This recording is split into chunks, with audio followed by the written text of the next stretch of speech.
전능하사 천지를 만드신 하나님 아버지를 내가 믿사오며 그 외아들 우리 주 예수 그리스도를 믿사오니 이는 성령으로 잉태하사 동정녀 마리아에게 나시고 본디우 빌라도에게 고난을 받으사 십자가에 못 박혀 죽으시고 장사한 지 사흘 만에 죽은 자 가운데서 다시 살아나시며 하늘에 오르사 전능하신 하나님 우편에 앉아 계시다가 저리로서 산자와 죽은 자를 심판하러 오시리라. 성령을 믿사오며 거룩한 공회와 성도가 서로 교통하는 것과 죄를 사하여 주시는 것과 몸이 다시 사는 것과 영원히 사는 것을 믿사옵나이다. 아멘.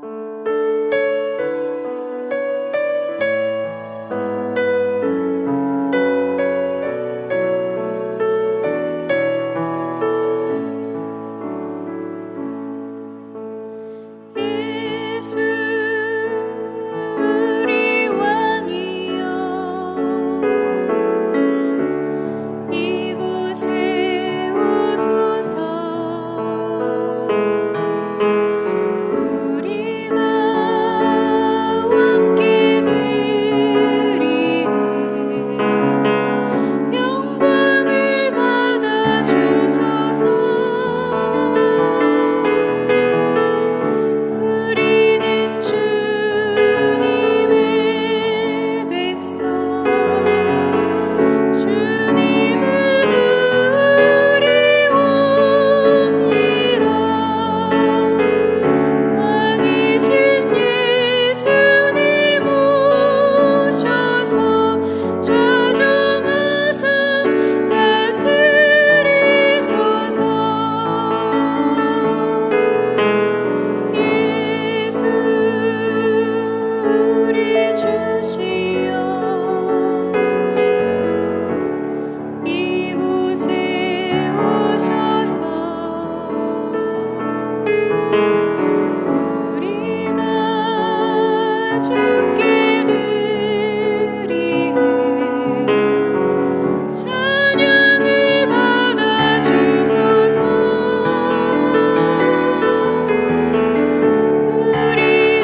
베드로가 11 사도와 함께 서서 소리를 높여 이르되 유대인들과 예루살렘에 사는 모든 사람들아 이 일을 너희로 알게 할 것이니 내 말에 귀를 기울이라. 때가 제3시니 너희 생각과 같이 이 사람들이 취한 것이 아니라 이는 곧 선지자 요엘을 통하여 말씀하신 것이니 일러스되 하나님이 말씀하시기를 말세에 내가 내 영을 모든 육체에 부어 주리니 너희의 자녀들은 예언할 것이요 너희의 젊은이들은 환상을 보고 너희의 늙은이들은 꿈을 꾸리라. 그때에 내가 내 영을 내 남종과 여종들에게 부어주리니 그들이 예언할 것이요 또 내가 위로 하늘에서는 기사를 아래로 땅에서는 징조를 베풀리니 곧 피와 불과 흉기로다. 주의 크고 영화로운 날이 이르기 전에 해가 변하여 어두워지고 달이 변하여 피가 되리라. 누구든지 주의 이름을 부르는 자는 구원을 받으리라 하였느니라. 오늘 그 변화라는 제목으로 말씀을 나누겠습니다. 오늘 본문에서는 베드로가 나오는데 11 사도와 함께 그들을 대표해서 말을 하고 있습니다. 그런데 잘 생각을 해보시면 베드로는 얼마 전까지 그렇게 담대한 사람이 아니었습니다. 얼마 전까지만 해도 예수님을 모른다고 3번이나 부인했던 사람입니다. 그리고 베드로가 예수님을 부인했던 이유는 바로 두려움 때문이었습니다. 사실 예수님께서 공생애를 사실 때 베드로는 예수님 가장 가까이에서 졸졸 따라다녔고 심지어 주는 그리스도시요 살아계신 하나님의 아들이십니다 라고 입술로 고백했던 사람입니다. 그러나 금방 내 드러난 그의 내면의 진정한 모습은 어떤 것이었습니까? 작은 소녀 앞에서도 두려움이 극에 달했던 모습이었죠. 그 결과 두려움에 지배되어 예수님을 모른다고 3번이나 부인하고 마지막에는 저주까지 하는 그런 모습이었다는 것입니다. 그런데 그랬던 베드로가 오늘 본문에서는 수많은 사람 앞에서 하나님과 예수님과 성령님에 대해서 자신 있게 말하고 있습니다. 어떻게 그렇게 바뀔 수 있었던 것일까요? 예수님을 부인할 때와 예수님을 증거하게 된 지금의 결정적인 차이는 무엇입니까? 그것은 바로 성령 임재의 그 답이 있습니다.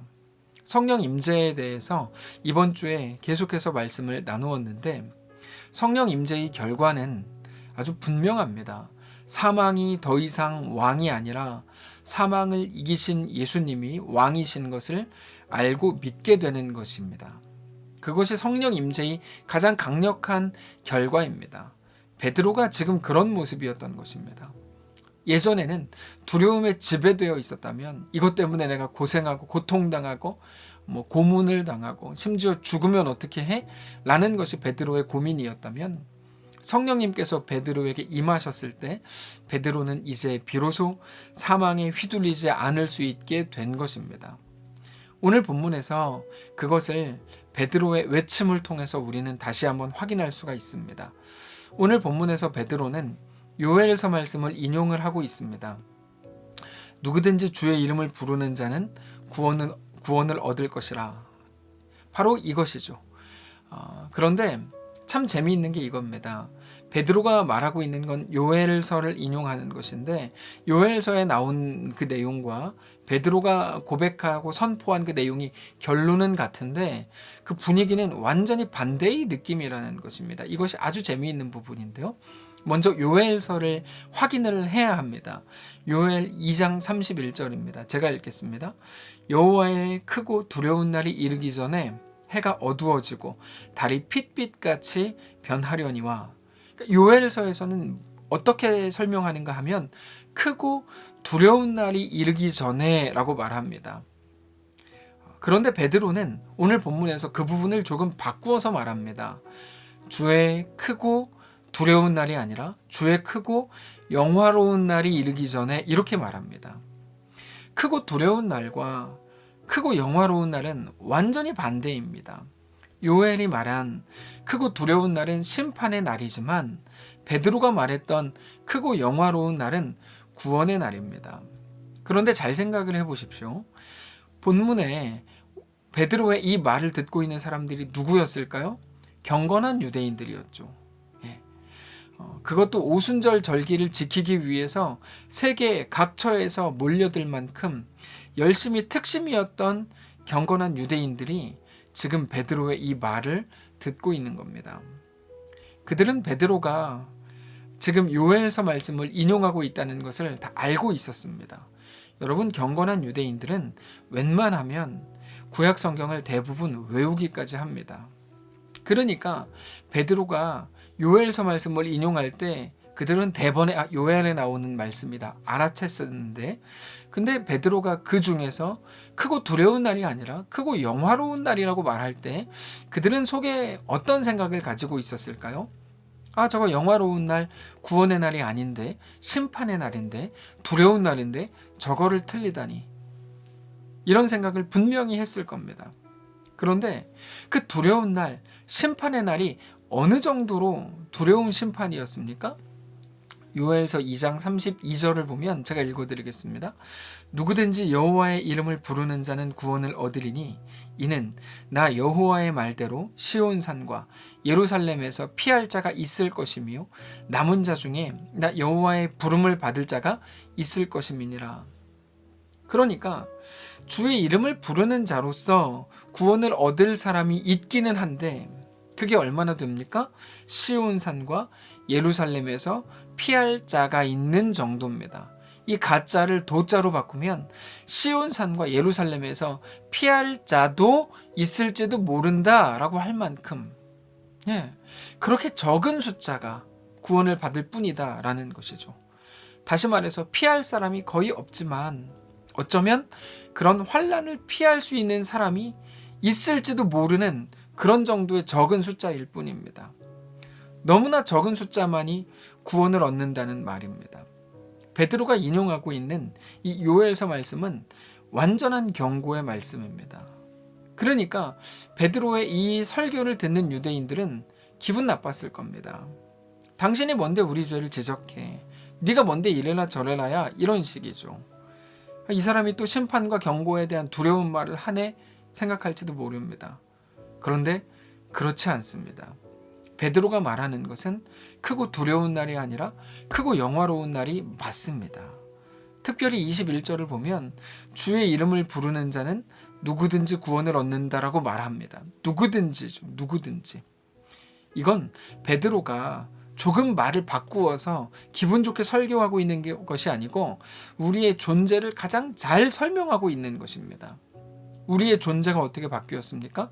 사망이 왕인 시대에서 예수가, 사망을 이기신 예수님이 우리의 왕인 시대로 바뀌었죠. 사망이 우리의 결국이었던 시대에서 사망을 이기신 예수님이 우리의 결국이 되는 존재로 바뀌었죠. 그게 우리의 바뀐 존재입니다.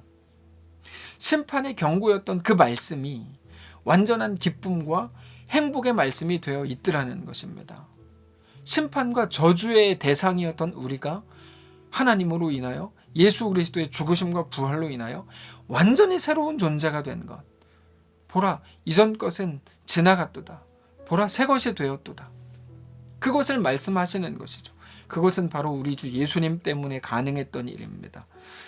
사망의 권세 아래에 놓여서 종노릇하던 우리를 위해서 우리 예수님이 오셔서 사망 권세를 깨뜨리셨고 사망 권세 아래 다시는 놓이지 않도록 우리 운명을 바꾸셨습니다.